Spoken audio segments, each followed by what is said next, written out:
sleep in my clothes. No, it ain't right. I've been stressing at night. We're together, but I feel alone. How long do I stand here in the fire? How long do I try before I'm on my own? How long do I walk across the wire? Stay till we fall.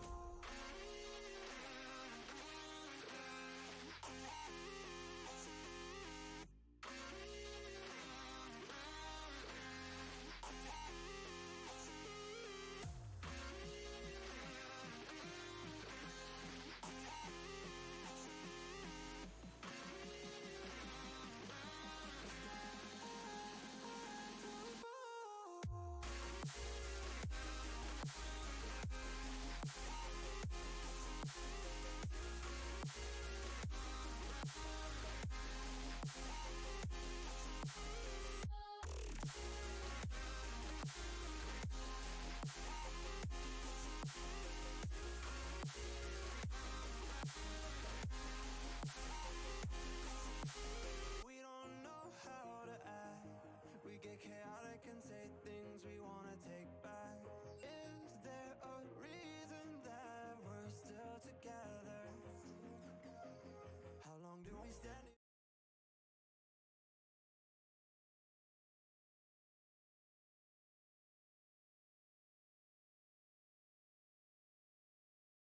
And welcome everyone to the League of Legends series today for Valpo Esports versus Bethel College. I'm your host, Dikembe. I'm here with my co-host. Hi, I'm Mike. And this series is, we did play them like a week or two ago, right? We know what to expect from Bethel, right? We know the way that they like to play kind of around those open areas. They like to play very steamrollish and play that late game, especially around their ADC. The issue is that Bethel College actually doesn't have their two of their starters today. They did rotate their mid and their top, so they did switch position, and their ADC is missing. So there Yeah, is going to be a little bit of a new face here with Bethel University's ADC as in the form of Doom. But yep. we'll just have to see how they shaped up because obviously we saw that Sivir coming in from last game, literally carrying them to that first win, that early win in that series. Um, and Yeah, it's and I mean, as we're moving into draft here too, it's going to be interesting to see, how they adjust, with those switches for Bethel. And I mean, mhm. the other interesting thing is you don't usually play a team back to back so close like this. We're competing in the GOEC as well, and now we see them here in the NECC. And I mean, with Bethel University taking the first win of that series, right, and being able to beat out Valpo Esports in a 2-1 series, I think it's important that they're coming in here with a little bit of momentum, right? And obviously, because of their bans, they're banning the Cast, they're banning the Talia and the Akali. They are focusing that MF Chikimbo in that mid lane. I do know that his cast has been coming out a lot more recently, especially as a melee into a lot of like melee mid laner, or especially as a counter into a lot of melee mid laners. And then the Talia, right? We've seen it hard carry every time, and the Akali is something that he's actually been spamming a lot recently. It's been fun for him, but Bethel, right? We talked about them already going out and banning of Chikimbo. Now they're gonna try and take his first pick with Syndra, making sure that not only can they secure a good mid laner that can really carry in that late game like they like to play around, but also taking that pick away from Evan Chikimbo. Yeah, I mean, nothing too surprising here. I'm pretty sure they targeted Jakimbo pretty heavily last time they played. Yep. But, on Valpo's side, still opting to take out that Sivir, even though we do have a different ADC here for Bethel. And I mean, Valpo Esports coming back as well, right? With the first ban of Belveth, I mean, they laughed about it a ton. They were like, okay, if a player on the other team plays Belveth, we have to ban Belveth. That is how good of a champ she is right now, especially around the elo tier that this league is, right? That the Valpo esports players are. It's very hard to deal with her in that late game scale, but because of a couple of those bans, it did open up Valpo esports to respond to the Syndra pick with a Victor mid. Also really really strong early, really strong with that first strike rune, and then picking up the Aphelios as well for Ordinal, Valpo Esports' ADC. We know that he is going to play that a lot. We might see an Aphelios Lulu come out this game. As much as Steamroller doesn't like playing enchanters, we probably will see Lulu at least pair up just to try out first game. Bethel University coming with the Orin second pick.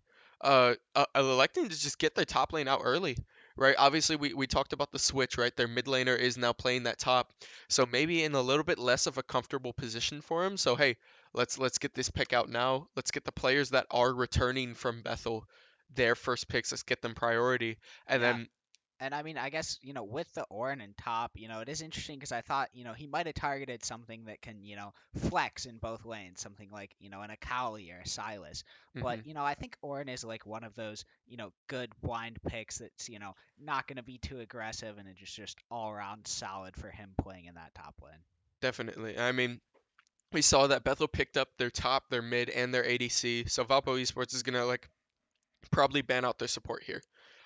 Their jungle was a little bit of a slow start their last game, right? Did come in very clutch at the end, but we might see a ban thrown his way. But if I'm Valpo Esports, I'm probably banning out their support. Yeah, and Valpo is playing on the knowledge that they have from that past series. Banning out the Lux that was a little bit of a problem. Hmm. I know the roots and the ultimate was just beaming them down in one of those games in that series. So Yep. another integral piece that led to their defeat that they're getting rid of here. Yep. And I mean, Bethel University, we talked about the link between Aphelios and Lulu being so strong. Bethel recognized that too, shut down the Lulu. We know that Steamroller's been practicing it to play with Ordinal's Aphelios here. So to see it shut down this first game, right? Just get rid of it. Um, it's smart, especially with the Heimerdinger as well. We've been seeing Heimer support happen a lot these couple of games, especially like because of Worlds popularizing it as well. It is very strong, but Bethel University picking up Volibear and Bard. Also, I like the Bard pick. Steamroller, his personal favorite pick is either that Bard or that Taric. So Bethel kind of is just playing Valpo's game. Uh, it's more so that they're gonna ban out who they want, and then they're gonna take the picks that align with Valpo Esports' picks as well. Yeah, I mean, when you have play styles overlapping like that, it's almost like you're getting an extra ban. Not only can you take away their champs in the ban phase, but also in the pick phase by, taking Hmm. them themselves. So, And I mean, Valpo Esports picking up the Alawi and the Rakan as well. I think honestly, most underrated like player right now that we haven't mentioned right now is that Anaya top with that Alawi. We've seen her 1v9 games practically. That is what's so strong about her. Anaya has an amazing laning phase, right? And with that playstyle that Alawi offers, as long as she's not counterpicked, it's a really, really strong option for getting her up in this game, especially against that Orin as well, with not much movement outside of that one dash and knockup that he has.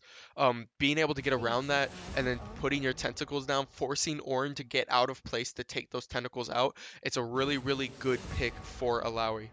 Uh, so overall, now that we have like, the entire team comp locked in, are you liking Bethel or Valpo's, team here more?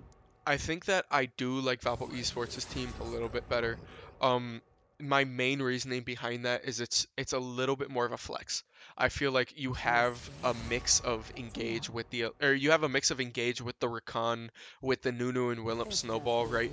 You have the early game pressure that you want because you need to make up somehow for putting that Aphelios in that ADC lane. Aphelios is not an early game player, right? He gets destroyed really really early because he doesn't have the damage, he doesn't have the abilities, neither really the good weapons, right? Obviously, red gun is nice for the lifesteal that he has, but you're not going to find the damage of his silver gun, you're not going to find the root of his purple, right? Or just the group damage of his blue. So to make up for that early game, right, you have the Nunu, you have the Victor to pick out and match that Syndra, which is a matchup that I like personally, right? But I think what it's going to rely on really is, can Valpo Esports' bot lane get going before Bethel's? Because we're going to see top lane Alawi be a little bit dominant, right? And it's going to take a minute for her to get into these team fights, right? That's what happens with every top laner. Nuno is going to try and give Victor that early lead, going to try and give that bot lane that early lead. But at the end of the day, I feel like Bethel University's comp scales a little bit harder in that bot lane than that Valpo Esports early, right? Yeah. And I mean, it's on the Bethel side, it's really going to be on Doom to, step up as that, new ADC who didn't play. Like, we know how strong Caitlyn is. I mean, we've seen her in Worlds. I think she was the winner in Game 5 in Hmm. our professional League of Legends tournament that just happened here. Um, but, can he live up to that name? Can he, be the one that pops off and carries his team? But it does feel like, in one of the returning players in the mid lane there, that Syndra is also a strong option to carry this game. Hmm. I mean, we saw Rawayana play that top lane that last series and was pretty good. Was able to match up a lot with both Anaya and Dreadful, who we had subbed out like a lot of Valpo Esports' series. But I think you have to watch out. Evan Chikimbo's a different beast. He's a different guy. He is not someone to play around with, and I think that just the difference between having that melee matchup and having that ranged matchup, especially a Syndra versus Victor, who both are very poke heavy champs, it's just going to be a lot of a game plan change. So we kind of have to see how Bethel's going to adjust to this Valpo comp. Yeah, and one area that we've hardly touched on at all is this jungle matchup. We know that uh his in-game name is escaping me, but our jungler, Yeah, Vector. Vector, yes, Yep, of course, of likes to course. play aggressive and likes to get in those early ganks. Mhm. How do you see this, Volibear versus Nunu jungle matchup going? So I do like this Volibear pick. Volibear is known to be a little bit stronger into Nunu, right? Um, and I think the big reason for it is Volibear's counter jungling ability is insane, right? You have Volibear able to appear in lanes, be able to run people down. Maybe not so strong of an opening jungler as Nunu, but he's able to run in. He's able to use his Q to sprint in, get an early stun. He can throw a preemptive E up, right? He has these abilities that kind of lock down lanes, especially when they're already getting 2v1'd. He's a very good spacer, and that's important against Nunu, who likes to be aggressive, especially Vector's Nunu. Yeah, I mean, the way I see this game, playing out is really through this bot lane, right? I mean, it feels like these picks on both sides, are just kind of those enablers, right? A Yep. little bit of tankier champs. Yes, the mid lane is still going to do damage, but, if you can get that Caitlyn ahead for Bethel or that Aphelios for Valpo ahead, then that's, where you have Mhm. that real advantage, I think. So, Definitely. And I mean, like, many coaches you'll hear around the league, right? The whole time you play for bot, right? You play for bot. Bot wins you games, especially when you're talking to junglers, right? So I think we'll see a little bit of a bot side like shift here almost with these junglers, especially because Volibear and Nuno are both not full clear champs. That is important, right? When we talk about jungle full clears, it means that when you go around in your jungle, right, you clear every single camp before you actually appear in lane. Both Volibear and Nunu are not these champs. Both of them want to appear in lane level 2, level 3, right? Maybe skip Krugs, skip Wolves, one of those, right? And be able to get into those lanes and give your laners an advantage, right? And as I was talking about earlier, this is going to be a bot lane difference, right? We want to see which bot lane gets out early because obviously the Caitlyn getting fed is never a fun thing, right? But if you give Aphelios enough time, at least keep him even with Caitlyn, Aphelios outscales Caitlyn in the end. So we'll just have to see, right, how these junglers, what camps they skip, how they kind of move down to that bot lane, and how they give their team priority. If anybody's going to be on an island this game, it's going to be that Orin and that Alawi. yeah.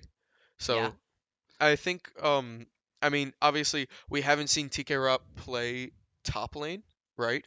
But considering how our Anaya plays in that top lane, I think that works out better for Valpo Esports.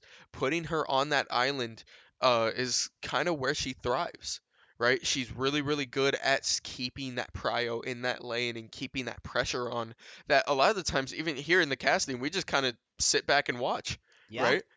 I mean, it's fun to watch kind of just the pressure that she plays around. And as long as Volibear is still playing in that bot side, she has the prio that she needs to be able to push those waves. So I think being put on an island works better for Alawi, better for Anaya, better for Valpo Esports. But we'll have to see, really. I think this game is going to be based on this bot, and this early game is going to be on this jungle.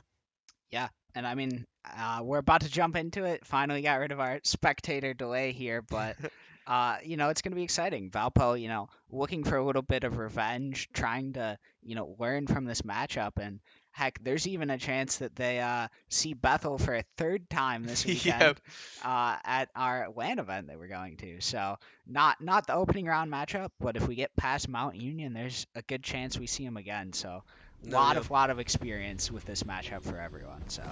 I mean, I think it's a little bit borderline of the rivalry, right? But more just like a friendly competition where, I mean, we've seen these people more now, right? We've played 3 games already, which is more than most series, right? Because a lot of series can go 2-0, 0-2, right? But being able to take them to game 3, losing that game 3 very, very closely as well, and then being able to jump right into this game. I mean, obviously, we talked about the last series being kind of lopsided with that late game push, right? And that late game scaling. But Bethel taking that knowledge, knowing what MFG Kimbo did on that Syndra, right? Going like, what was it, 15-0? A little bit of an engage here. But taking that Syndra lead that he had and just first picking her, right? Making sure that it's out of Valpo's hands. And it looks like we have a little bit of a pause here. Of course, wouldn't be a Valpo game, without a pause here. But Yeah. it looks like it's going to be a very quick one, actually. I'm not sure if we meant to hop back in, but It looks like just a little bit of a ward here for BU. I think what's important about those wards, for the people that don't know at home, the whole idea of placing that deep ward, especially very early in this game, is to get that info on where the jungle is. yep, a little bit of freeze up here. This tends to happen when they pause the game. Our spectator does this for a second, but we're back in here now. Yep. And no, getting those deep wards, as we saw BU place down there, allows for their team to know where their jungle is, right? Core part of clearing jungle, especially in League of Legends, is getting that raptor camp. So being able to place a ward around that raptor camp, knowing where their jungle is in their process of clearing waves, allows for the laners to know, hey, I can be aggressive here, right? He's not going to be in my lane. He's not going to 2v1 me. He's not going to counter this. I can push here. So, I mean, if you ever see someone like that walking up, that's usually the idea behind it. If we're talking about starting items too, really the biggest interesting one is we have a Cole taken by Aphelios in that bot lane. I mean, we talked about how Aphelios is not an early game fighter, right? And that just proves it. Cole having those 100 stacks, giving you that extra gold per minion kill, and then after that 100 minion kills, giving you that extra 300 gold is huge. But in comparison to like a Doran's Blade, a little bit of an engage here, just trying to win that trade. In comparison to like the Doran's Blade that Caitlyn took, it's just not as much skim machine power. So he's kind of accepting, hey, and here's the level 2 gank from Vector. Just a little bit of a toss for the snowball. Yeah. In addition to starting items, what are we seeing here from, our summoning spells, our runes, these kind of choices? I mean, we're seeing what we expect, really.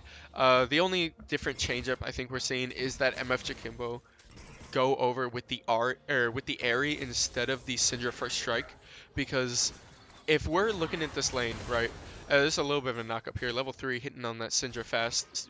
Victor's still winning that trade. But if we're taking into a very poke-heavy comp, right, like Syndra is, like Victor is almost, you want to be able to win those laning trades. It looks like we had Chill Viber waiting in the jungle on Vector. The flash coming out from Vector as well, trying to get away. But the flash in the Q on Volibear getting the first blood on Nunu. Pretty huge. Just like that vision controls that we were talking about, he knew where Vector was at that point, right? Seeing him in that mid lane, knowing that he's going to gank that lane, he gave up a little bit of CS, a little bit of his clear to make sure that he could jump in. Anaya getting a little bit bossed around here in this top lane just by Ornn. We talked about this early in a couple of our seasons, but Anaya, or not Anaya, but the Ornn matchup is really important because you're going to win that 1-2, but once he hits level 3, once he hits level 4, his combo starts to come up, and then once he hits level 6, you're in kill range. We're going to see just Volibear kind of pass through mid after the reset from Syndra. Victor getting a little bit of a lead here. So, I mean, if we're talking about that island that I said top lane would probably be on this game, Ornn has that advantage right now until Alawi gets a little bit more stronger. We do have an engage here by Steamroller and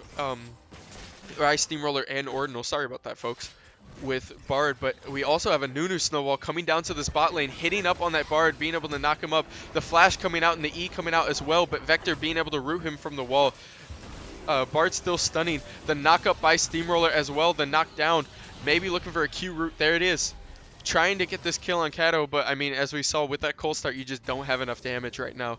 That is going to get them low enough to get a reset and kind of just move their bot lane off our backs.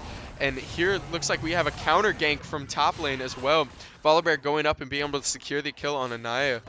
Orin being able to pick up that kill, actually. Sorry, Volibear getting the assist. I mean, Yeah. smart play by BU, right? We're looking at Nunu coming in with the early gank bot side, not really being successful, not having the damage for it. Volibear knowing where his pathing is, seeing that happening, he knows he has to have presence in that lane, popping up and getting that kill. Yeah, and I mean, like you talked about before, you know, we've seen how scary these Valpo top laners can be, and you know, that Bethel wants to come and shut them down. You know, they don't want to let that top lane, that soul lane, get ahead. But you know, Valpo looking to pick up first Drake here. Definitely.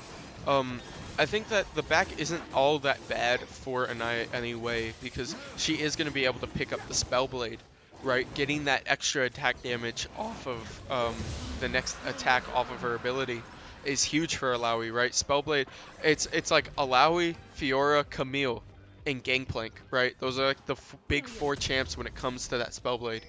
I keep saying Spellblade. Sorry, folks. It's Sheen. My fault.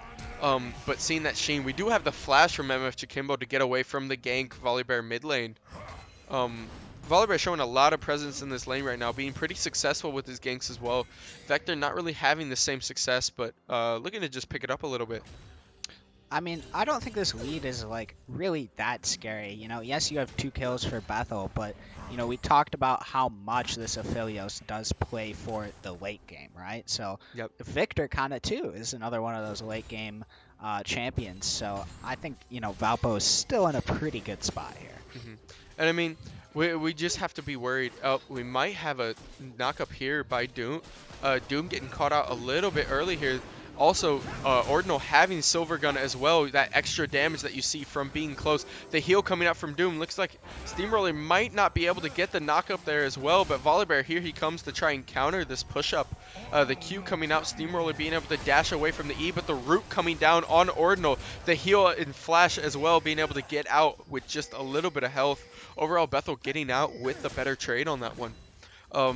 Man, we talked about, you know, kind of the lack of damage that the Aphelios had in this early game, and you know, it seems like if he had played a bit more aggressive with the items, with the choices, you know, he could have gotten like a pick there, you know.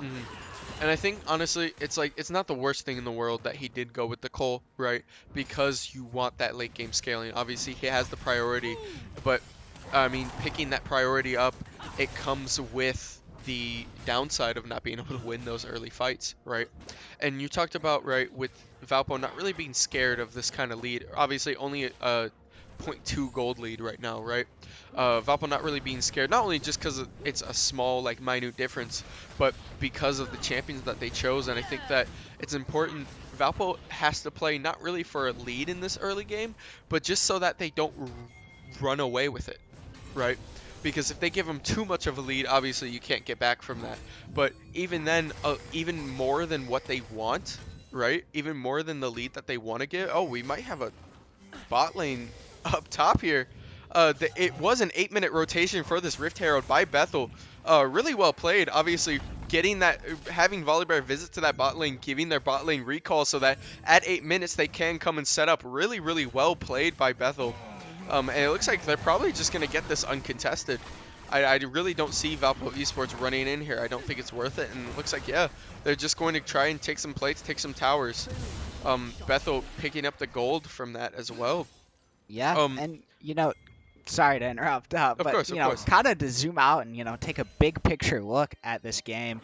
You know, this is the final week of the NECC, and Valpo undefeated, 6-0, so they've locked up first place, but you know, right now Bethel is sitting at 4-2, and if they win this game, you know, they're going to go into a tiebreaker with a chance to finish second. So they have a lot more to play for here. It kind of feels like they're a bit more motivated to win this series. Definitely. And I mean, we saw that they did win in the Gleck series, but Valpo Esports has been undefeated, like you said, in this NECC. So not only are they fighting for that second place spot, it looks like we have a little bit of an invade by Chill Viber, but bot lane coming to rotate down, getting the flash and the R out of Volibear, just trying to get away there. Bot lane from Bethel a little bit far. Steamroller 14 just kind of walking into the trap that got placed down. Just a little haha funnies. Missing the knock up there. Bard eating away, trying to just bait them to go through that portal there. I mean, we're talking about standings, right, with the NECC and the Gleg. So not only are they fighting for that second place spot, but it is the chance to knock Valpo out of that undefeated range. And I think that... Oh, we have a huge knock up here as well, but both flashes coming out. The R as well from Aphelios hitting into the Q, getting the root. Volibear looking to counter gank as well, but the Nunu R coming out, just trying to trap Chill Viber in. We did have a mid rotation as well from this. We did have a mid rotation coming from Bethel as well. The R coming out from Caitlyn, not being able to secure a kill, but we will have the wave cleared and Rift dropped in mid lane, or dropped in bot lane. Mid, it looks like they're walking back up, but they are going to be able to get the plates here. I don't think that Caitlyn will get the gold out of this, though. I think that only Volibear. Yep, Volibear picks up all the gold from that, not splitting any to his bot lane. Just giving him some more of a lead. But yeah, I mean, you know, like we said, that it feels like Valpo in these fights is, you know, just getting close but not quite there. You know, you're seeing them get these members of Bethel low. They're gonna try to knock up in the mid lane, but nothing comes of it. You know, they're getting these members so low, but Bethel is always there. You know, there's just one more member. You know, here comes the jungler, here comes the mid laner. You know, you try to engage, and boom, all of a sudden, you know, Bethel just comes in, able to save it, and you know, get the advantage back. And I think that's partly because Bethel's position... Oh, we do have an engage here, and looks like MF Chikimbo will go down to Doom, and with the stun from both the Volibear and the root from the Caitlyn coming up. The Bard are coming in, hitting Kato himself, just like playing around a little bit. And it looks like first drag, Hextech Dragon will go to Bethel as well. They're just playing around their team really, really well right now. Yeah. I mean... We saw that engage right there, just the difference of vision, I think we'd say. Although Red Ward was placed down, he tried to just get himself out of that with his W, but I mean, having the Volibear over the wall as well with the Caitlyn root coming down, just CCing him for too long, and obviously, hardest thing to fight as Victor is you don't have any movement, right? Your movement comes from your upgraded Q, and this early in the game, you don't have that right now. So, I mean, outside of that, it's really hard to get away from those CC stuns. Yeah, and I mean, it kind of feels like momentum is, you know, swinging again in Bethel's favor. You know, they're just setting up to become this thorn in Valpo's side, right?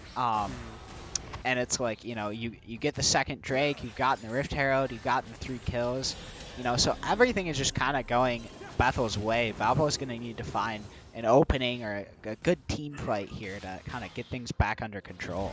Definitely. I mean, we have 2 objectives going to Bethel's side, both Dragon and Rift Herald.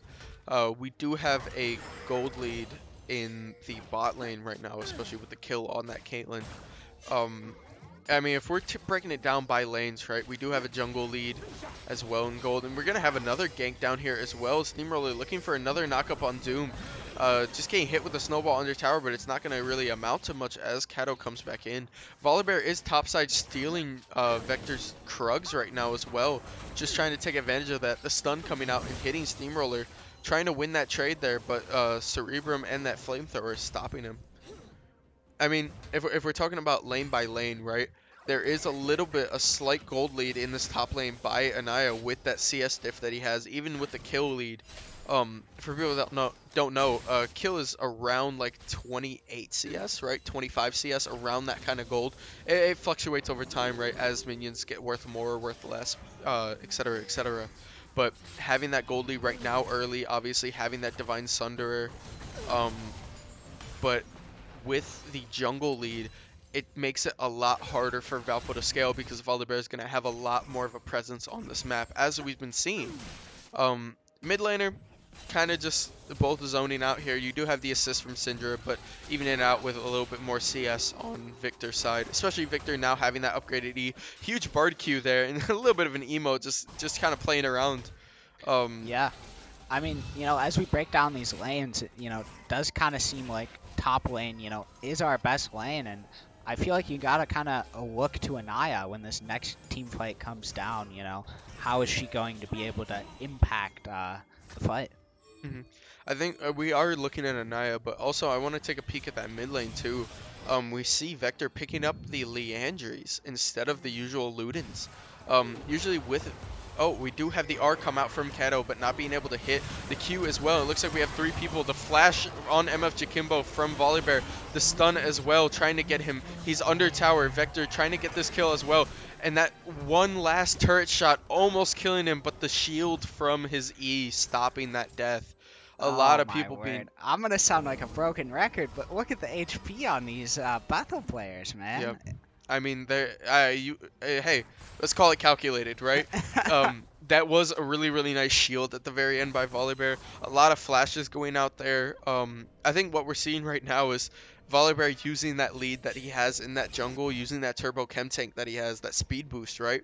And pretty much calling his laners like, "Hey, Bard, get up here. Like, you guys have prio now. Like, I gave you prio. Come up here. Come help me with this lane. Come help me with this lane." Right? He's been everywhere across the map, and he's been super successful right now in giving his team a lead.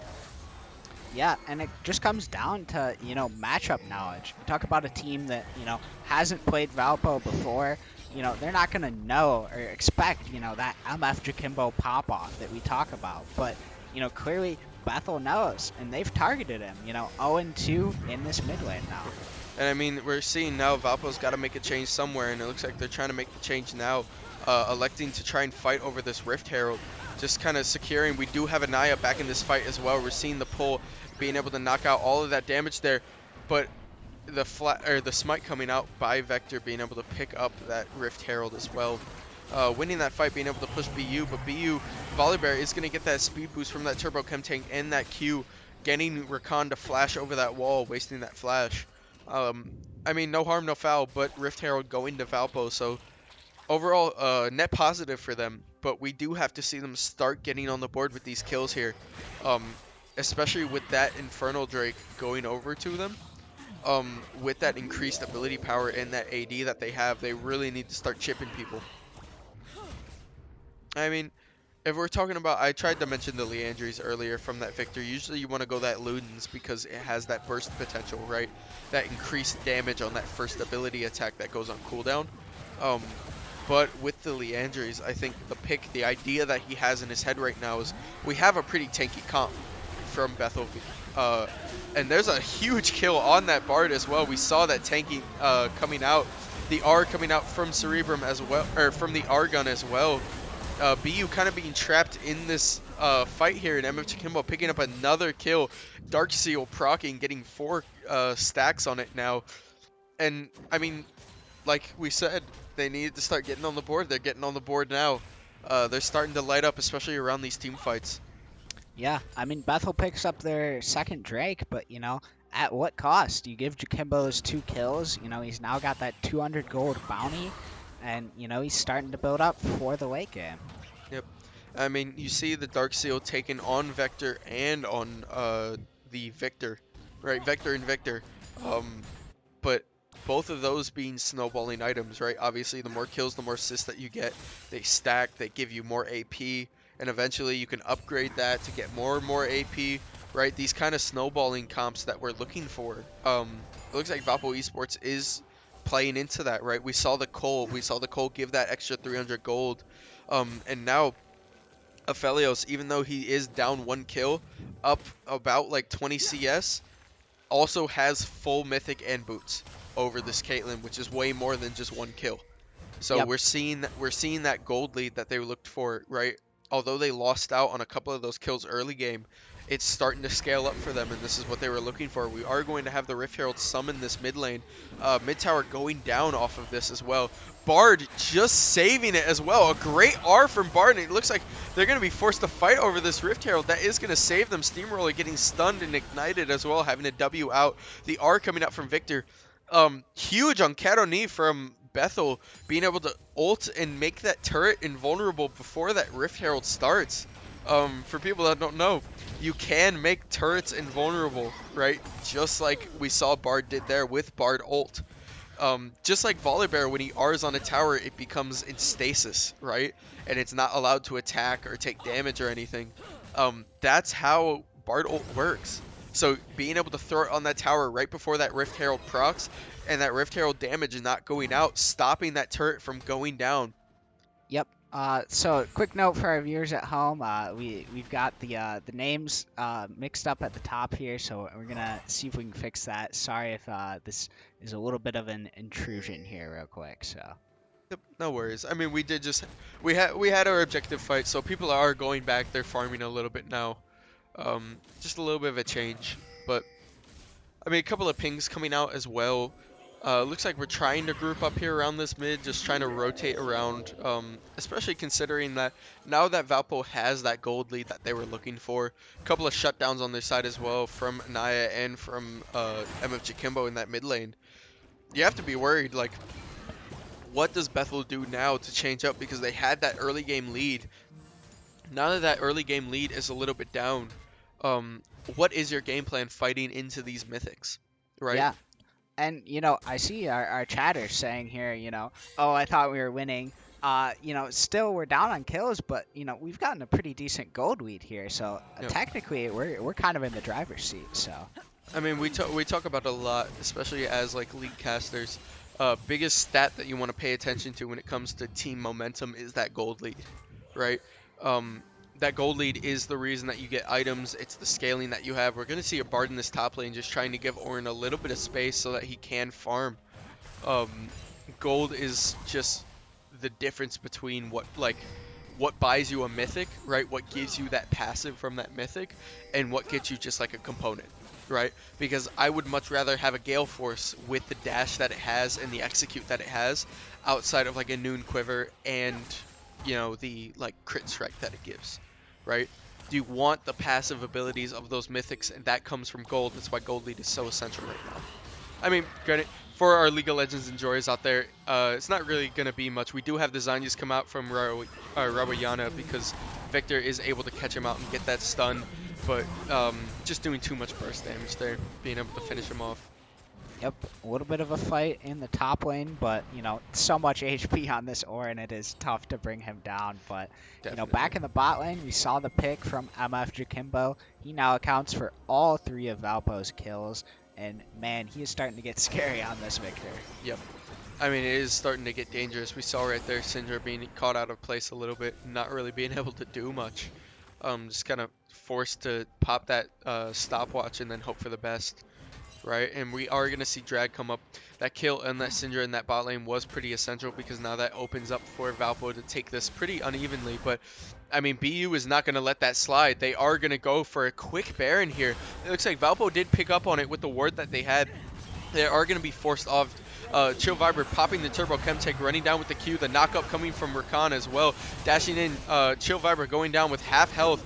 Bard jumping over the wall, but here comes Vector. 2 flashes coming out from Bard. Emma Chakimbo picking up the kill. Caitlyn also flashing out. Steamroller with the R trying to charm in. Vector getting knocked up as well. Vector R coming up, but getting knocked up by Ornn again. Stopping that ult. BU Chill getting the kill on Rakan. Syndra finishing out the Vector, but Aphelios being able to pick up the kill on the Ornn as well.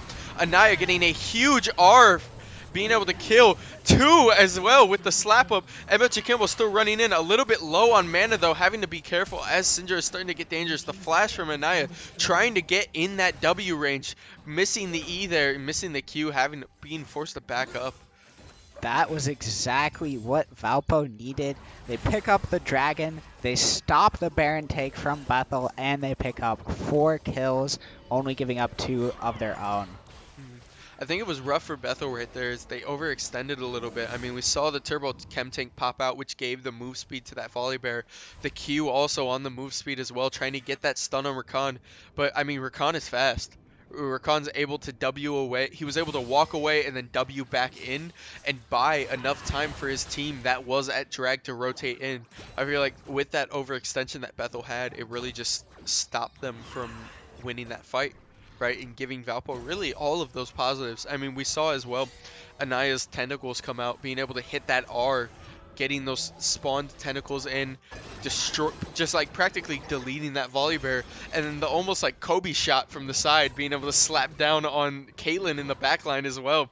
Because quite frankly, the fight did go in Bethel's favor. Although I think they overextended, they did get those first 2 early picks on Vector and on Rakan, right? They were winning that fight, but they gave enough time for Anaya to rotate back in, be able to hit that R. It just got a little bit too greedy and ended up in Valpo's favor, going 3 for 2. Yeah, and it seems like Bethel is, really hurting, not having their full roster here with the substitutes. In their last series, it really was that bot line that was, able to make the difference. This time, Doom coming in, able to get a pick early, but, they just haven't been able to capitalize and, play together well through this mid game like they did last week. Definitely. I mean, we're going to see Bard R come out trying to hit that turret, and Aphelios just trying to give Rawiyana a little bit of a setup, but we are going to see Vector come in with the snowball. The Rakan W forcing the flash out of Syndra. Syndra still pushing up, knowing that Volibear is still by his side. Doom being able to just kind of shoot down on this turret. Looks like Vector is going to pop this snowball here, trying to get Doom out of place. Doom getting shot, but Chill Vibra jumping in with the Volibear, just kind of slamming in. Anaya coming in as well, being able to pull the Volibear R coming back out. And here's a huge dash in. MF Jakimbo being able to get an E and an R through the wall. Anaya picking up the Volibear, and Jakimbo picking up 3 kills in this fight as well. The pull also on the Orin, trying to get a lot of damage out too. Wiping 4 of them off the map. And it looks like that's going to free up Valpo to do Baron here. Yeah, Valpo is very solidly in control of this game now. It looks like, if I'm doing my math right, there you go, 8.2k gold lead. Now also going to pick up the Baron. I mean, this seems like it's kind of out of reach for Bethel here. I think it is starting to get a little bit out of reach. I think that really the nail in the coffin is going to be the soul point. You have to remember that it is Mountain Soul. Mountain Soul is arguably one of the strongest souls in the game because not only the resistances that it gives you, but the shield that it gives you just off of a passive. Mountain Soul, quite frankly, is the thing that can bring Bethel back in this game, right? Once that timer runs out for this Baron, right? Once they stop these waves pushing in, and once this dragon comes back up and resets, it's really going to be on Bethel to see if they don't want to take this team fight, you at least have to steal it. You can't give Valpo any more progress in getting that resistance because we're seeing these team fights are dragging out a little bit longer than we expect. But, I mean, Valpo's MF Jakimbo being 7-2-2, picking up the Leandries, which fights against this tankier comp, while Exactly. you have the Ludens on the other side, which is more meant for like that squishier burst almost, right? So Yeah. picking up those Mountain Souls is so important for Valpo in stopping the mythics that a lot of them are building. It feels like Bethel is staring down the barrel of a Valpo team that has the gold exactly where they want it. Big bounty on Anaya on top, big bounty on Jakimbo in mid, and we're going to start up this dragon, and I think it might come down to a smite fight. We're going to see what the Bethel jungler can do in this engagement. Definitely. I mean, we just saw MF Jakimbo right there with 1 E and a Q almost killing Doom. Orin is not in this fight right now trying to take this top lane. We might see a teleport here as well.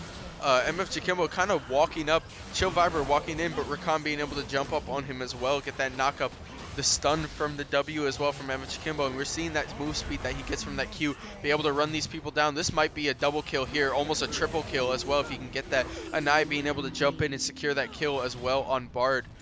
2 people going down and the Dragon going to Valpo Esports. I mean, they're really in control right now. It's going to be hard to fight them. It just seems like Jakimbo is, burning down these Bethel players so quickly. They just can't do anything in the face of, this swift damage that Valpo's been able to put down. Definitely. I mean, if I'm assuming the runes that he's running here, right, obviously he has the area as a Keenstone rune, but he's also probably running that Scorch with that Leandry's burn as well. These tankier people really don't mean anything to him at this point, especially fighting a Mountain Soul as well. He just has so many burn procs that are amplified by Airy whenever he hits a character that, I mean, it's so dangerous. He's really someone that can run you down right now. Yeah. I mean, if you're Bethel, you're kind of, just hoping to catch one of Valpo's members out, catch him whacking, be able to pick up that kill. Preferably Chikimbo or Naya to pick Yep. up the gold bounty on them. I mean, having 1K bounty, obviously it says 700, but incorporating the 300 gold that comes from a kill, right? Having 1K picked up off of a death is really, really strong for Bethel right now, because obviously we're seeing that a lot of them are starting to hit that 16, right? You have Rawayama almost at that 16. You have TK Rob at 16, right? You have these characters that are going to start upgrading items, right? Obviously, we haven't even mentioned Ornn passive, being able to upgrade those mythic items, boost them, boost their stats, right? We've seen the upgrade on Caitlyn, we've seen the upgrade on Syndra, and on the Turbo Chem Tank of Volibear. Um, as they're going, that 1K gold lead is going to be insane. And it looks like Syndra is just looking for a little bit of a pull here, and I am missing the E. Vector rolling that snowball down, trying to find somebody here, not being able to really get much.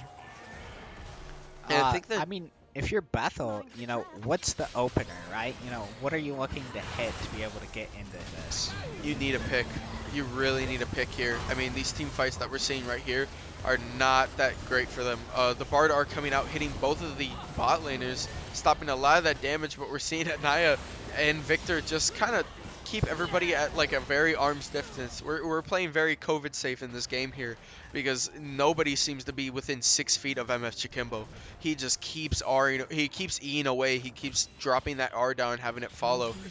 I mean, it's so dangerous. The opening for Bethel is you need a pick or a shutdown. You cannot take a 5v5 fight right now. Honestly, you can't even take a 4v5 fight. You need something to split them up, and I think Valpo realizes that, so they're not going to leave each other's sides until maybe this soul goes up when they feel a little bit more comfortable. Yeah, I mean, Bethel practicing social distancing, as you said, but they're losing all their structures here. The inhib goes down, the turret's gone down, and Valpo just has an insane amount of pressure. And the flash and the Gale force Force coming out on that execute, being able to pick up that kill. I mean, we talked about the power of Gale Force, especially on the Felios, having that execute with that dash, the missiles that it sends out, really just being essential right there. And Ordinal not really feeling in like a dangerous spot right now. Just like, hey, I'll use my flash. Like, I'll use the offensive flash. Bard almost going down to the burn, but there's a huge shutdown on Victor. That's the pick that they were looking for. But Ordinal being able to kill that Syndra as well. And this might not be too good. The huge R on Shield Viber there.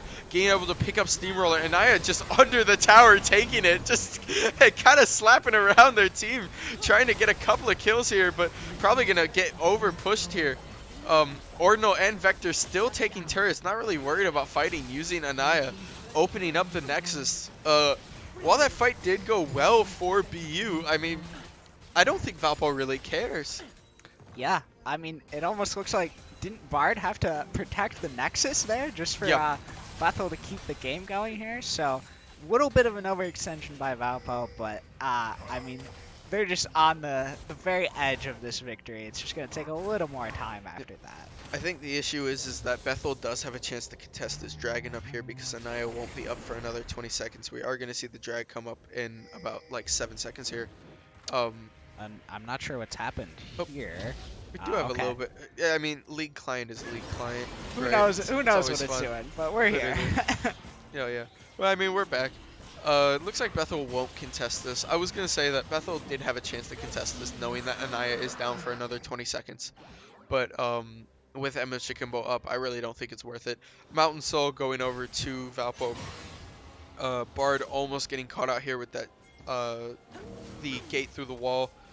Bethel just kind of chilling out, trying to figure out Ordinal taking the Bard gateway and just kind of following it. Just, hey, see where it leads. A little bit of a throw there.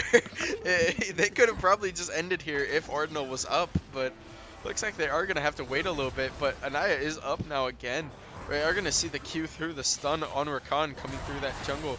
But Emma Chikimbo walking strong, walking up front, just trying to end it. I mean, I don't want to say anything, but Valpo did have a 10k gold lead against Bethel before, but this time it feels a little different. I'm hoping we can close it out, but hopefully that's not in their mind at all. Hopefully they're not like, hey, we've been up big against these guys before, you Yeah. know? I mean, I am getting a little bit of deja vu here with us not ending this game. Um, a little bit of a throw there from Ordinal. Just but maybe next time you have to tell the voices in your head to silence a little bit when you see that bard gate come up. You cannot take every bard gate that happens. But I mean, just being a little bit haha funny. But as long as they just end it now, they're probably gonna go start this Baron now that Ordinal is back up. Being Yeah. able to secure this Baron. You know, we talked about Valpo's history of, letting Bethel get back in these games, but it feels like Bethel doesn't really have that kind of 1v9 player, that path back into the game that they did with Sivir in our previous series, does it? Yeah, I mean, having that ADC as a sub now is pretty dangerous for this team. Huge Bard are stopping the Ornn ult. Not really intended, I don't think. Almost killing that Volibear though, but MFG Kimbo picking up the kill on Doom. Volibear almost going down, literally one shot, being able to run away. Rakan probably going to follow with the R as well, just trying to run down this Volibear. He's just kind of escaping a little bit, missing the Q as well. Volibear being able to dash in. How is he And still Rawayama alive? is just going to come in and execute Steamroller. Oh my gosh. My This is, word! please just finish the game. This is getting sloppy. This They're is just getting hitting the bad. Nexus. And there's the Nexus. That is the round for Valpo Esports. Game 1 going to them. Uh, I don't really want to talk about that very end game. That very end game wasn't exactly what we were looking for. I mean, Um, that is Valpo's weakness, though. For yeah. some reason, we do just struggle being able to close out games cleanly, concisely. But you see it, man, on this chart here. It's Jakimbo. Look at the MFG Kubo. damage. 41,000 damage, most damage in the game. I mean, if we're looking at like team gold leads, right? We had almost a 12k gold lead at the end of this match. Anaya coming out really strong in that top lane as well. We saw a lot of an early difference with this Volibear being being very prevalent in these couple of lanes, but I mean, as they started to take those objectives, as Valpo started to group up more, it became really, really hard for them to get back in this game. Yeah, and I mean, it seems like Bethel kind of drafted for the early game, but just weren't able to build up, quite a big enough lead to, overpower the scaling that, Valpo drafted with the Aphelios, with the Victor. So what do you think we're gonna look to change up in this game too here? Honestly, I think we're looking to pick a little bit more of a stronger late game comp, right? If Valpo Esports is going to draft the affiliate, right? Because if we're looking at order of drafting, right? You did have the Syndra, which is great late game, right? But after seeing the Aphelios drafted, after seeing the Victor drafted, you have to be able to come at them with a stronger late game draft. I don't feel like the Bard, I don't feel like the Caitlyn really so much were great picks if we're talking about getting that late game scaling. Because obviously, if you get fed, everybody can get fed, right? Everybody's great when you get fed. But if we're talking about securing those late game drafts, the Syndra was nice, but they really just didn't follow it up with any other things. But we are going to take a little bit of a break here. We will be back for game 2 of this series of Valpo Esports versus Bethel College, and we'll see you guys then.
I'm good to go.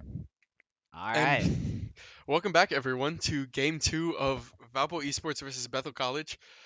We were talking about earlier before the last game, right? What are we looking for in a change with Bethel, right? And I talked about drafting a little bit more of a late scaling comp. And we're seeing as we go into this draft here, Valpo Esports starting out with their two Belveth and Pike bands, right, that they had last game. But Bethel with the cast ban that we saw, and then the Syndra and Victor ban also coming out. Really just don't play any champs. Like MFG Kimbo, I don't want you to play this game. Yeah, Um, I mean, I think these are the exact three that we saw in the first game too. mhm, So yep, just all the hyper carries, really that MFG Kimbo has a chance to play. Just don't pick them. We're gonna force you to pick that Akali. We're gonna force you to pick that Talia. I mean, that's the nice thing. You only have 3 bans to start out, and there are 4 hyper carries that MFG Kimbo can play, Talia being one of them. And yeah, it looks like and he actually hasn't been able to, play this in a minute. It's been one of the ones that's been targeted in bans, but Bethel picking three different champs. So here yep. comes the Tuya. I mean, we do have the Talia first pick from Valpo Esports. I mean, Valpo being blue side gave them the opportunity to do that. But Bethel looks like they're going to prioritize the support pick here. With that Lux. Obviously, Lux being both a mid and a support, so we might see a little bit of a flex here. But Bethel probably electing to draft their bot side here as a Xayah picks comes in as well. Xayah being the ADC, Lux being that support. I mean, we've seen how dangerous that kind of root and Xayah combo can be because if she can stack her feathers up behind someone, right, that root stopping them from positioning themselves away from that, and that practically doubles that damage that Xayah has. Um, we do have the Zeri pick coming out from Valpo Esports. Also forgot to mention also, um, sorry about saying also so much, but we do have a change in ADC, right? Ordinal and Thonk switching out, so we do have Thonk playing this game. Yep. If we Um, take a look at our lineup here this game, Dreadful also subbing in for Anaya. So a lot mhm. of different looks on the Valpo team, but we're gonna be exactly the same on the Bethel side. Yep. And Valpo Esports also seeing Bethel pick up their bot lane, now being comfortable with, hey, I'm gonna pick up this Zeri, I'm gonna pick up this Janna. Usually a pretty good combo, but Zeri I know is a comfort pick for Thonk. I have to wonder like is Zeri that strong right now in this comp? Especially with the meta and the patch that we're on right now, she is a little bit of a weak champ. Yeah, Um, I mean, we're getting ADCs on both sides that, we haven't seen a while in week play. mhm. Zeri, Xayah, these are not your stock standard, Affilio, Sivir, these kinds of things that, we've seen a lot of. Yep. And I mean, with that Dreadful coming out in this top lane now, Bethel is electing to ban that Darius from him, right? Obviously, Darius being the #1 win rate character in the game, being probably the strongest character in the game, but Valpo Esports picking up the Volibear ban and the Yone ban, um, just shutting down that jungle in that top lane. Bethel being able to pick up that Darius ban and that Nunu ban as well. Really, what we're looking for here is Valpo is trying to ban out characters that can stop Talia, right? You want to throw the Volibear ban because we saw Volibear be so strong in that mid game, but then you're throwing out the Yone and that dash because really, I mean, it's too dangerous. We have a Jarvan 4 pick here, and that probably is from Vector. Yeah, If we're looking at it, yep, I'm just double checking the roster yeah, because we're used to Zaxter being the one that plays Jarvan for us, but I know that Zaxter and Vector, say that three times yeah. fast, have been talking, and he is gonna pick it up. So I'm interested to see how Vector has learned the ways of Jarvan from Zaxter. I mean, we do know that Zaxter probably will tune into the stream a little bit later. We might have a little bit of like a teacher and pupil moment here because Vector has been asking. I personally know this. He's been asking Zaxter all week for different like texts and tips that Jarvan 4 has, how to like rotate with him, what clear he has. So we're gonna see this pop off now in one of our NECC games. Um, Valpo Esports also drafting the Gangplank top for Dreadful. Might be a little bit of a new pick here for Dreadful, at least in NACC. I know that he's played it before, but Bethel picking up the Rise mid also. I It's evading my mind right now, but I think we did see a Rise mid from Bethel also last series that we played them in that second game, but I can't remember. Uh, I think we might have. I'm not 100% sure, but I mean, the other interesting thing to keep in mind is, that they have swapped those roles. So we did see the Fiora, we did see the Rise in our last series, but these players are now swapped. The top mhm. laner that played the Fiora for Bethel is now going to be in mid playing the Rise. So Yeah, no. I mean, looking at this draft, this is definitely a more far out draft, I'd say. Valpo Esports, right? Going top to bottom, we have the Gangplank, Jarvan, Talia, Zeri, and Janna. And then Bethel, top to bottom, we have Fiora, Viego, Rise, Zaya, and Lux. Definitely a lot more of an interesting draft. I don't feel like these are very secure picks, as in, okay, this person is really good in the meta right now. Like, let's go. Obviously, outside of maybe the Fiora and the Viego that we saw, and then for Valpo Esports, while Talia isn't the strongest in meta right now, we do know it's strong with MF Jackimbo. The Jarvan being very strong as well in meta. Um, Seeing these kind of picks, it's a lot more. There's a lot more variable to understand, right? yeah.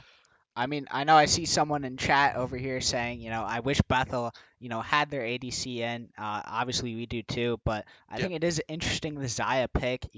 Since they do have someone new in this role, that might be, a pick that Doom is more comfortable with. Yep. That No, I mean we haven't seen Zaya this whole season almost, right? And I like watching Zaya play. Sadly, she's not the strongest right now.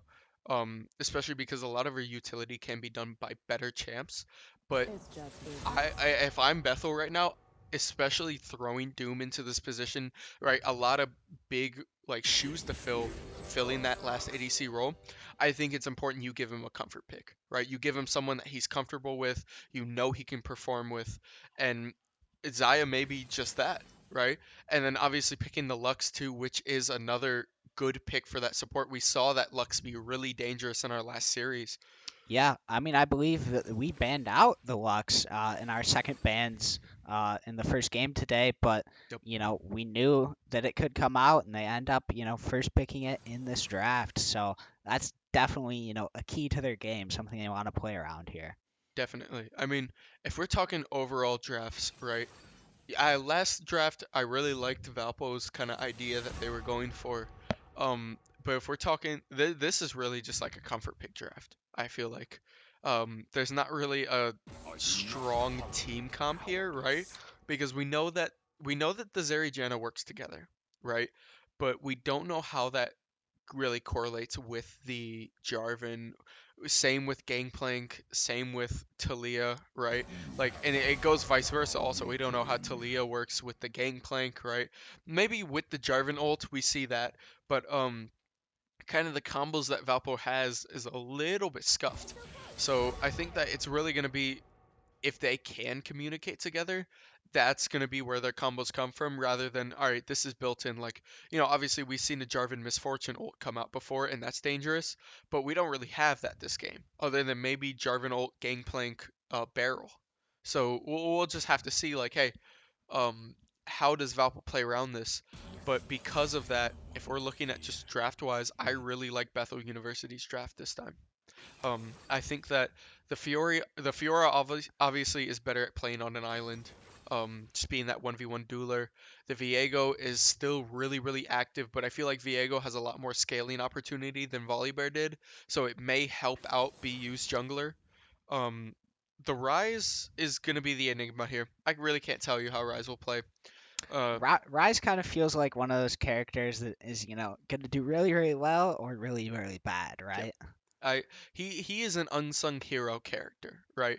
When he does really, really well, you probably won't notice it. When he does really, really bad, you're definitely gonna notice it because Rise good games are when you're going like 1-1 in like 5, 1-1 in 8, right? You have a lot of assists, but you don't have many kills. Those are good games because you're throwing abilities, you're getting down right. Obviously, the funny EQ, EQ, EQ, EQ combo. Um, but we won't really see it much if he is doing well, and I think that's a good thing. But we talked about Rise being an enigma. Zaya is a little bit also of just kind of. uncomfortable pick, if that makes sense, right? Comfort for Bethel, but uncomfortable in I don't understand where it's gonna go because the Zaya late game isn't really there. Her mid game, I feel like, is her strongest thing. She becomes really, really dangerous when she gets that like one item spike, that two item spike with that attack speed that she gains. Um, and then Lux, obviously, a very, very solid pick. I just feel like it's a lot more secure on Bethel's side for a chance to scale outside of Valpo Esports, but we'll just have to see if Valpo Esports can play with confidence this game. Yeah, I mean, one matchup, we already kind of touched on, but, that I'm excited to watch is Dreadful on this Gangplank in the top lane versus Fiora. This kind of feels like two champions that have the potential to, pop off and, do a ton of damage. Mm. Who do you think this favors, or is it kind of up in the air here? I do think that this matchup does favor the Gangplank here. What we're looking for, right, is obviously a battle of true damage and a battle of crit. Um, Fiora is going to win the true damage battle, as you expect because of her passive, but Gangplank being able to hit that auto, outrange the Fiora as well with the Q. The only thing he has to worry about is Fiora countering or parrying his barrel, right? A lot of your damage in Gangplank, a lot of your zoning comes from that barrel. Even if you can't land it, you're still moving people because people can't afford to get hit by it. So with this Fiora, I think it does favor Gangplank because all Fiora wants to do is move around you, right? She's a 1v1 duelist. Her whole passive relies on her getting move speed and being able to run and hit all sides of you, right? So with Gangplank's zoning abilities, with his Q, with this speed boost that he gets from his W and the healing, and then the barrels that he gets with his E, the zoning that provides, I think this does favor Gangplank. But we are going to go to a quick break here right before we get back to spectator delay. And when we load into the game, we will let you know.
And we are back, ladies and gentlemen, as we load into our Valpo Esports game two against Bethel College, right?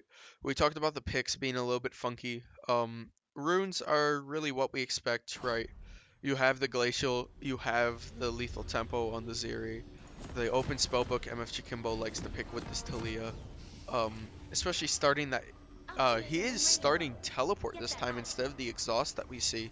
I guess understanding that Rise is not really gonna all out him. Really, you want to take that exhaust on Talia when you know that you're gonna get jumped on, right? And then you have that ultimate spellbook for taking that teleport late in game. But if you know that nobody's gonna jump on you, I mean, what's the point of exhaust? And we do have an early invade here as well from Bethel trying to get in. Um, just a couple of shots from Emma Chikimbo over the wall trying to just scare him off, and it looks like it will be effective. The Lux root missing. Emma Chikimbo also missing the second Q. Um, I mean, what are you thinking mentality-wise? Coming into this one, if you're Bethel, I think they did win the first game when we played last time.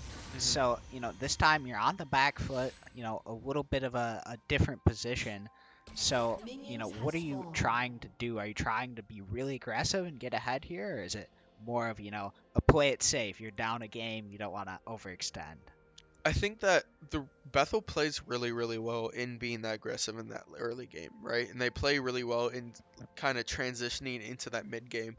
I don't think really that they have to change their game plan up much here because the draft has changed. If the draft had not changed, they would definitely need to change it because there are a lot more late game scalers there were first game, right? But this second game, there aren't nearly as many. So I think that it does benefit them a little bit to play fast in this early game because outside of Ziri, right, and outside of like GP's crit chance, you're really, or outside of also Talia if they get fed, but you don't have secured scalers. You only have scalers that are based off or like limited by the skill of the player.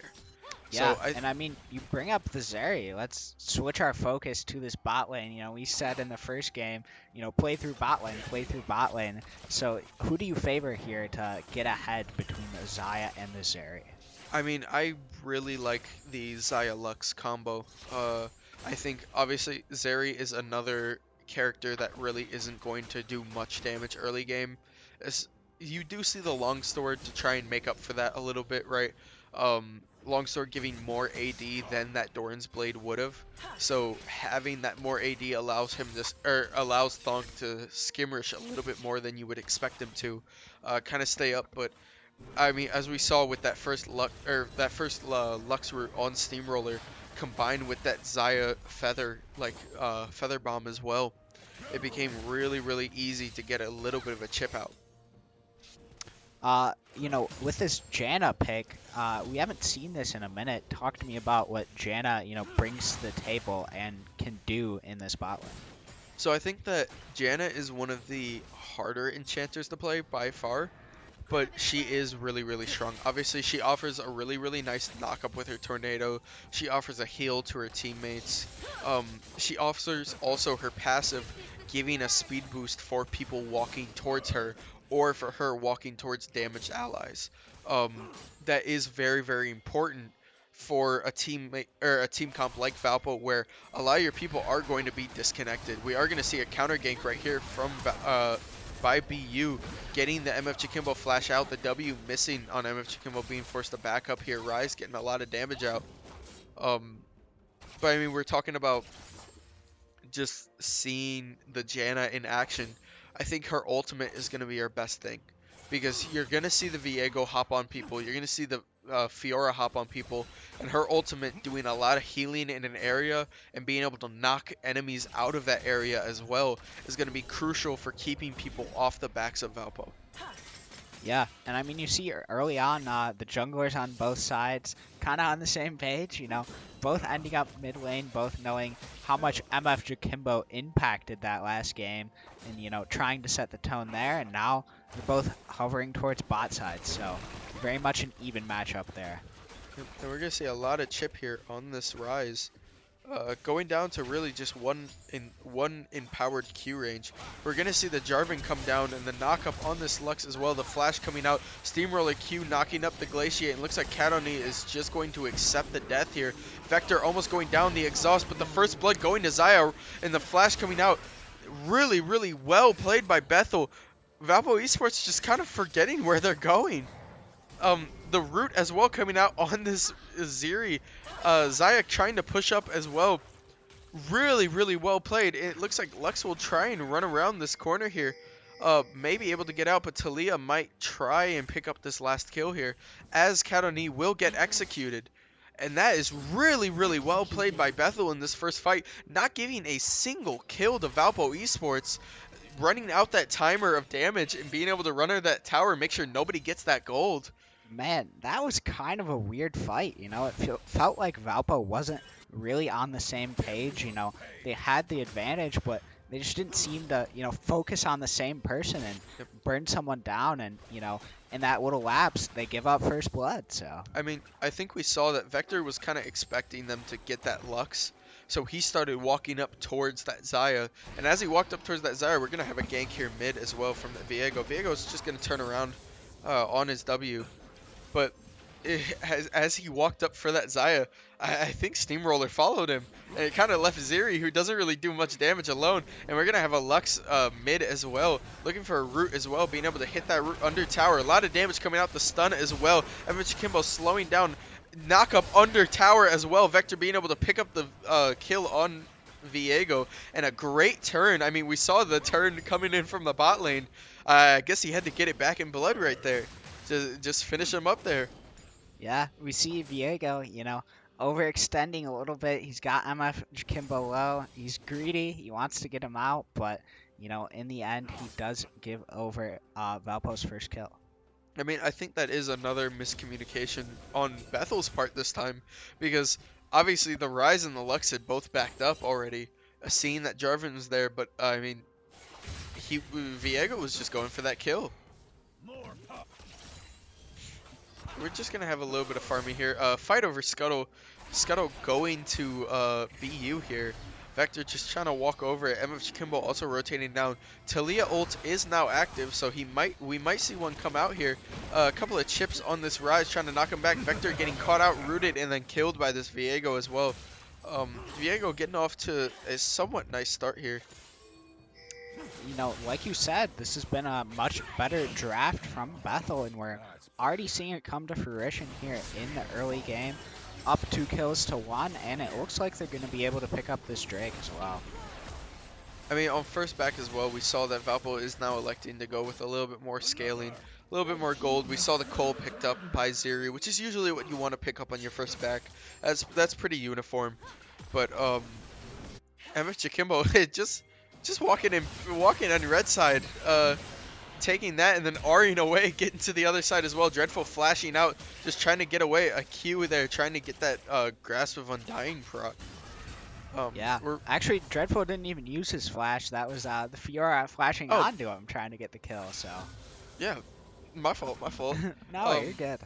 I mean, we saw being able to waste that flash is nice. We do see a huge CS diff here in this top lane as well, almost worth like 1 kill.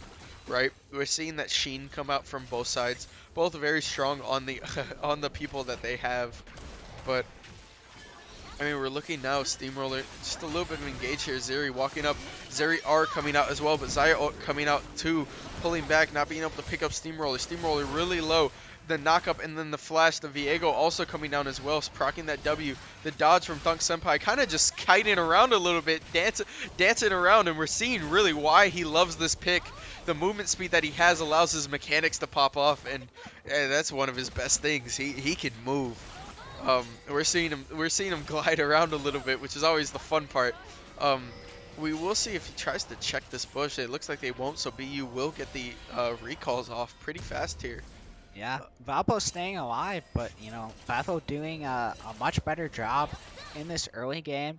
We did kind of see it last game, too. They seemed more coordinated, more aggressive in the early game, but obviously Valpo was able to come back in the late game. But like we talked about with the drafts, it feels like that might not be the case this game. That's what I'm saying. I mean, granted, you have to give credit, though. Obviously, it was a little bit closer in those lanes outside of the lead that Bethel gave themselves, but we are seeing almost a 40 CS diff in this top lane. Fiora being so zoned out by Gangplank's E, as we talked about in pregame, that I really like this matchup for Gangplank. And there's a huge knockup and a huge chip by MF Kimbo's Talia. Really starting to see him come alive here. Here's a couple of dash just to engage here by TK Rup. Obviously seeing Viego is in the vicinity. We might see GP get caught out here. Dreadful has to be careful in this top lane. The stun coming out, maybe hitting, forcing him to back up. The flash coming out as well, trying to save himself, and he gets under the tower, forcing Viego and them to back up. But Talia being able in that mid lane to jump up. The knockup as well on the R from Vector, keeping Viego in that lane. Kill going to Vector. Fiora being forced to back up. Vector looking for another reset on his knockup here, maybe being able to dash in. Barrels coming in too. There's another knockup in the Q, but the riposte from Fiora just stopping that damage right there. Huge timing, being able to stop that kill, really going to Dreadful, which would also give him his passive silver bullets, upgrading his ultimate. Still a very good sequence by Valpo. They pick up 2 kills, a solo for Jakimbo in the mid lane, And they're going to drop the Rift Herald here, giving a ton of gold back over to Dreadful. All those plates going to Dreadful is so important, especially regarding the 40 CS diff that we have in this top lane. We might see, like, obviously he's going with that Divine Sunderer, right? But after this Divine Sunderer, we might see a little bit of a crit build coming out from this Dreadful if he does start to get ahead in this game, as we've seen him build crit before. Yeah, and I mean, we're going to take down first turret not even 12 minutes into the game, so really, really big lane advantage. Like I featured in the pregame here, top lane playing out to be a big factor in this one. Definitely. I mean, we're definitely based on the drafts that we've had this game. Less of an island we're putting the top lane on here, right? We talked about first game, kind of just leaving him up there, but this game, not really an option, right? Because you have a Fiora, you have a Gangplank. Both are really, really good in these team fights, so you want them to join as fast as they can. You do have the root come up from Lux and the ultimate from Lux as well, but Steamroller's ult coming out, pushing back both of the bot lane and healing Thunk Senpai, being able to win a little bit of a trade here. But seeing this Viego also, the stun coming out, Steamroller might get caught out here. The exhaust on this on the Xayah is not enough, as Steamroller does die here. Vector just kind of walking up with the Talia R as well, being able to kill, getting the kill on Doom. The R coming out on the Viego as well. Viego being forced to R out of the Jarvan 4, and that's going to clear them up as Dragon comes up in 5 seconds here. A really good trade for Valpo, being able to go 1-for-1, Steamroller gets taken down, and then the whole team just comes in for vengeance. So. Yep, and I mean, we're seeing right now Zeri, right? We talk about, especially regarding Zeri as a player. First item, if you're going that Immortal Shield Bolt, not really the best, scaling for him. The best boost, right? Second item, maybe Phantom Dancers, right? Again, not really what you want. We are going to see maybe, and they are coming out from GP as well, forcing the flash by that Rise as well. Steamroller maybe stepping up a little bit too far here, getting chipped out. Xayah being forced to run down, trying to get that kill, the flash out of Steamroller, the knock up as well. Thunk Senpai just getting a couple of Qs off, trying to get a couple kills, or a couple of damage shots off. We talked about Zeri and their items. First item being that Immortal Shield Bow, not really the best spike. Second item, Phantom Dancers, important, but again, not the best strike. When she gets IE, she becomes a dangerous, dangerous champion. So we're seeing, right, we might not have Thunk Senpai in many of these fights right now, but once he gets those second item, once he gets that third item, has the chance to 1v9 this game. Huge knockup and Ignite as well coming out from MF Chikimbo. Or not from MF, sorry about that. But we're MF. Yeah. Yeah. But, heck, we might not even need, Thonk Senpai. We're already seeing, the bounty on MF Jikimbo on this Talia. We're already seeing him do really good chip damage with his abilities. So, it feels like we are a little bit in favor. And looking up at the top, we do have that 3K gold lead as well. Yep. I mean, while we're looking at a little bit, like a tiny bit of a level difference with Fiora being a little bit ahead, we have a gold lead in the top lane, we have a gold lead in this mid lane. The only one that's a little bit suffering right now is this bot lane, but even then, that's just because of the champ, right? Zeri is not designed to have a huge gold and kill lead by this early game. His mid game is going to go to the Xayah, but we're really going to see Thunk Senpai start to pop off here as Zeri starts to get stronger and stronger and stronger. We saw earlier, especially with the ultimate that he had, the movement speed and the possibility that he has behind this champion. So I think we're really looking for a good shot here, as we have a Viego gank in this top lane. The flash coming out from Dreadful, but the R coming out from Viego as well, slamming down, getting that damage off. But as top lane goes down, MF Chikimbo is going to trade a kill, getting the kill on Rise in mid lane, going 1-for-1 for both teams. Yeah, both teams have done a really good job of, going back and forth every time, one side gets the kill, the other side is, able to pick up a kill. It looks like we have an R coming up from MF Chikimbo, kill and the R coming out as well, a couple of Qs as well. The R from Vector missing, but being able to get knocked back by that Talia W, forcing the kill on this Viego. now with Valpo just getting a really, really big lead. We have that Talia 4-0 right now. Um, and really that's what you're looking for. Because with Talia 4-0, with Vector 3-2-1 on that Jarvan, um, I mean, we're going to have to see, right? Man, I just love watching Jakimbo's Talia. I mean, it seems like he knows this champion, inside and out. Like, Bethel's just playing, quietly minding their own business in top lane, and boom, there's Jakimbo out of Yep. nowhere. I mean, he's able to use his kit to really the fullest ability, and that's why we've seen it banned out so many games. So, finally giving it back and proving why this is probably his signature pick this season. So. And we're going to have an R come out by Thong Senpai and the R from GP as well, trying to get this pick on Xayah. The flash coming out too. Xayah doing a lot of damage, but Janna ult coming in and healing a ton of it. Xayah ulting out as well, trying to pull in Thong Senpai with the E over the wall, getting that kill. Maybe being able to pick up double here, but the root and the R from Lux being able to finish off. Vector knock up not being fast enough as Viego comes in, steals this Zeri, and is going to use it to try and run down this Vector. Just trying to clear this out as Dragon is up in 40 seconds, but we're seeing GP is down here as well now. Vector missing the knockup, looking around a little bit, but just trying to force him off. Trying to fight for this Dragon here, this Infernal Soul that we're looking. Yeah, and that was a 2-for-1 in Valpo's favor. Their gold lead is going to build up to almost 5k, so Bethel on the back foot. They're going to have to look for a good team fight or a pick here. Yep. I mean, we're going to see a little bit of damage here. Lux pinging that she is coming in, trying to help this Rise here. MF Kimbo doing a lot of damage, but you can see he just zones people now. Talia Q doing so much damage that you can really just keep people at a distance. There's the R to clear the way, but it looks like they're probably just going to try and tank it. And there's the red turret down. Yep, just providing pressure down this mid lane. Gonna get the turret down, pushing Bethel back, and they're looking for even more here. And there's a couple of Qs as well. I'm getting stunned though by this Viego, forcing the flash out of him. Dreadful coming in to just try and back up, but it's not really going to be much as Bethel is trying to set up to take this dragon away.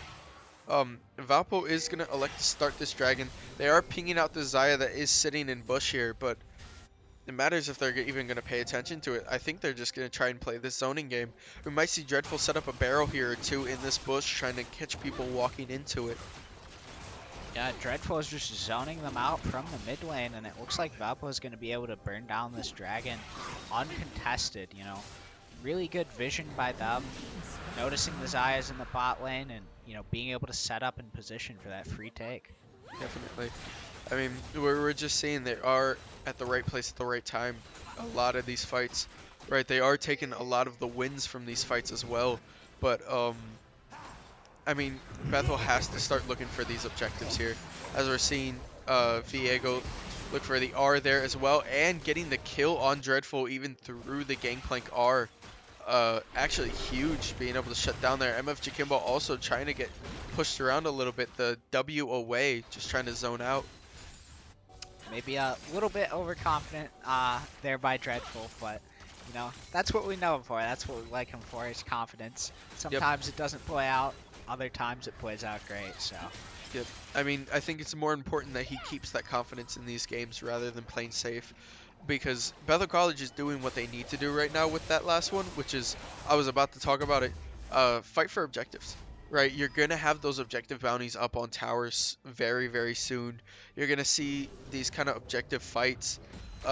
There's just too many times where Bethel is getting picked out, right? One person will go down, two people will go down, and that will give the advantage to Valpo Esports and allow them to play.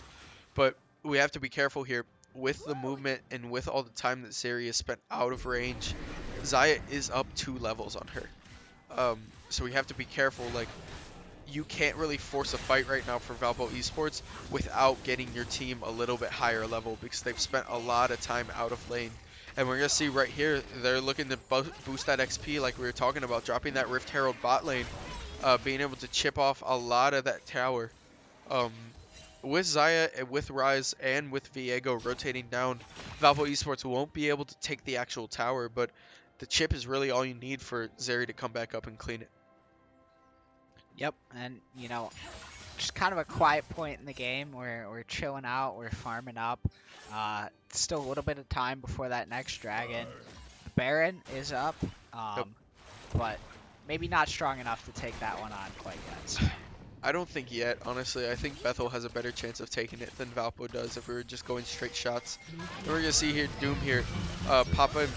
The R's coming out from both the ADCs, but you see the Rise and the Lux teleport come in from that Rise R onto Thunk Senpai being able to get that kill. Steamroller not being fast enough on the Tornado.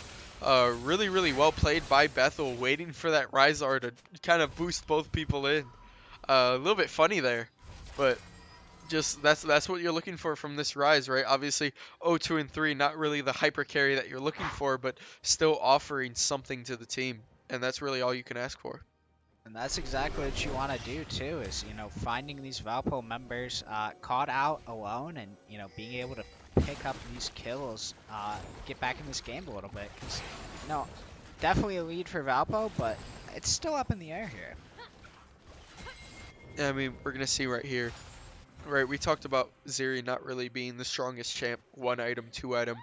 Picking up the Zeal, giving that crit strike, giving that crit chance and attack speed. Definitely going with those Phantom Dancers second. Right, the usual Zeri build. You want to get those Phantom Dancers trying to steal that move speed from people so that you can kite better. And then once she gets that IE, I think really the objectives are going to start becoming a problem. Just a little bit of a farming section here in this game. Not really looking for much objective. I don't think Bethel has a better chance of taking Baron, but I really don't think they can right now. And with Dragon on a 1-minute timer, really both teams are just looking to get their XP back from those fights. Obviously, Valpo Esports taking 2 of the 3 Dragon objectives that were up at the time does force their laners out of lane a little bit, forcing them to be down on level here. And with Valpo already picking up, 2 Drakes, this is a really pivotal one. If you're Bethel, you can't really give it up. It's kind of like a must fight here for both teams. So we're going to see some action coming here in 30 seconds. Definitely. Yeah, I mean, we saw earlier the vision control that Bethel has in these jungles is allowing Lux to kind of just throw her ult out whenever she wants. We've seen a couple of random ults come out, but I promise you, those are not random. They've been chipping. So I mean, if I'm looking at Valpo here, you really want to start switching to those sweepers. You really want to start getting around, trying to clear this vision, because this vision is going to be... Bethel's going to back and, make sure they're at full strength for this one, picking up all the items they can, and, hope this one goes their way, because it's a big one. They're looking for a fight now. I mean, checking it out. We do have a lot of zoning potential from Valpo, but that's a huge E from that Lux. The flash and the knockup coming in from Vector as well. The ult also from Zeri, and then Talia being able to pick up a double kill is there. Thong Senpai with the ult extended from those 2 kills, trying to run around and get that extra dash in. Really just had a really, really good fight from Valpo. 3 kills in the Dragon, and all the momentum is on their side here. I mean, Vector's looking great on this J4. It seems like he learned all the secrets from Zaxter. I mean, I saw the Zeri ult come up in my face, and I kind of just like blinked, right? I didn't know what was going on, my fault. But a really, really great combo right there. We saw the Zeri ult come in after Vector's ult on Jarvan 4. And then just being followed up by the Talia R, stopping people from walking in, being able to jump in. We're having the funny League client thing happen again. Not sure why League likes to do that, but overall, just great combo fight. And like you said, do you see them pick up the Baron too? Yep. Another piece from Vector there, picking up the Baron. So Talia now 6-0 in the mid lane.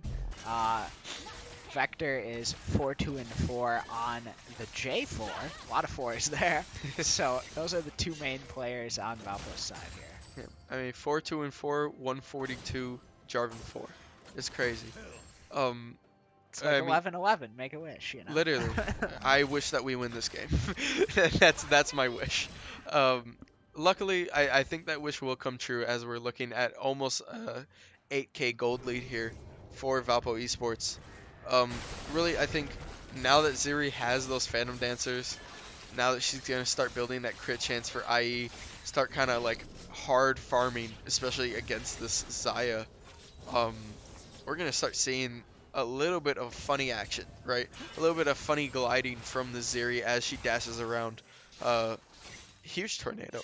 It But feels like it's setting up to be similar to last game, with Valpo having just so much overwhelming damage that, Bethel isn't really going to be able to do too much here.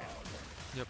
And where you just saw right there, one barrel from Dreadful being able to chip half the health of both people on Bethel, and then being able to dash in as well and get that kill on this Lux. Overwhelming damage, man. Yep. Holy cow. He did build the lethality. He didn't build the crit chance also, so that's just pure lethality. The R coming out from Zaya just trying to be invulnerable for a little bit, but the flash from Thunk Senpai, or not flash, but the dash in from Thunk Senpai is going to be more than enough to finish off that kill. I mean, the They're more just that going to she keep gets... pressuring mid lane here with Baron buff. Probably going to take down this inhib too, so looking very, very good for Valpo. It is going to be the inhib, and I want to take a look at Thunk Senpai's items right now because it turns out he's not going to build that IE next third item. He is going to build LDR, Lord Dominic's, which provides armor penetration. I mean, at the rate Valpo's going, he might not get a chance to buy it. We are just marching straight up into Bethel's base here. And it looks like they're just going to try and end right now. They're not going to waste any time. I agree with this move right here, but MF Jakimbo does get dashed and flashed out, but the R coming in from Janna stopping that Viego from dashing in. Vector going in, and that's probably going to be game, folks. Valpo Esports winning the series against Bethel University 2-0. And it looks like we have Dreadful just staring at me through the window, which is creepy. But a huge win for Valpo Esports being able to take that kind of series that they had earlier with the 2-1 loss against Bethel and then come back in the NECC, win this game, even with Bethel did have a couple of subs and a couple of change arounds. So obviously Bethel not at 100%, but I mean, I'm not going to take away from a Valpo win right there because that was executed really, really well, especially in that second game. Yeah, still a different roster, but despite that, it's got to feel good to, get your revenge, fight your demons, and, end the season on a strong note. Valpo 7-0 NECC regular season. So we are going to top, I believe it is the Emergent Great Lakes division. So Yep. I mean, a great season overall. Really fun to watch, especially from the casting booth here. But we kind of just saw the strengths of Valpo being able to go around people, be work with other laners, especially in these late game comps that they scale. Really, if they're able to scale, they will scale. We've seen MF Jakimbo become really really strong. Um, just playing in those lanes, really just like an MVP over all of these seasons. But the ability to adapt to the different people coming in, right? We saw Thunk come in that last game. We've seen Anaya and Dreadful trade out top lane games. We've seen Zaxter and Vector trade out those jungle games as well. Um, and just we overall, even see Tonk Senpai coming in this game yep, for Ordinal. So really, really good depth on this roster. definitely. And I think uh, we really saw that in these games, right? The flexibility that Valpo Esports has been able to show is really, really crucial to winning these matches. But I think that will be all for us here in the casting booth. Yeah, I mean, as we're wrapping up, obviously end of the season here for them, but we do have Overwatch and Rocket League tomorrow, pack day if you want to tune back in. And then this team is traveling to Columbus this weekend. Yep, So if keep an eye out on our socials, there will be streams from that LAN event that you can watch. So you know, Valpo League of Legends taking their first trip to a LAN event. So very exciting stuff for us yep. here. I mean, definitely a good time to take it too. Going 7-0 in this league, doing really well in that Gleck league as well. I think we're hitting our stride right now, so should be a fun LAN tournament. But that's gonna be all from the boost. That's gonna be all from the booth. Sorry. I'm your host, Ikembe. I'm here with my co-host. I'm Mike. Well, thank you guys for all the support. Thank you for coming out. Thank you for showing all the love, and go Valpo.